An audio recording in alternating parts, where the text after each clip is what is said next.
তখন ধূপধাম মারপিট। আবার সাবানা এসে রাতটাকে বললাম আমি তোমার চিরদিনের সাথী। তখন দেখি পাশে ছিটে বসা সেই মেয়েটি আমাকে জড়িয়ে ধরেছে। বলে নাকি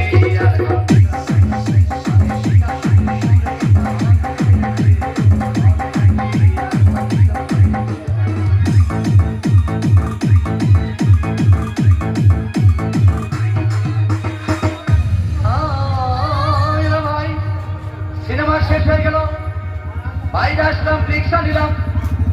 হঠাৎ দেখি মেয়েটি দৌড়ে এসে আমার রিক্সার ভিতর চেপে বসেছে। বলে নাকি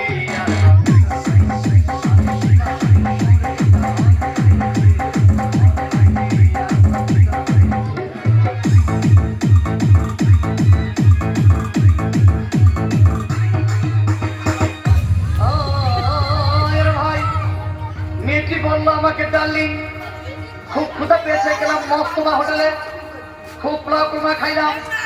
হঠাৎ দেখি বয় একটা 500 টাকার বিল এনেছে। বিল না দেখে তখন আমার মাথা বলে নাকি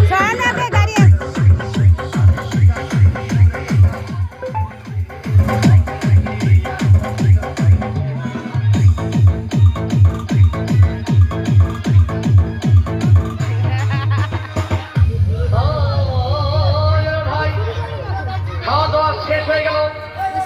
মেয়েটি বললো ডার্লিং আজকের মতো চলে যায় বলে চলে গেল। আমি বাড়ি এসে রিক্সা থেকে নেমে মেয়েটি আমার পকেট মেরে চলে গিয়েছে। বলে নাকি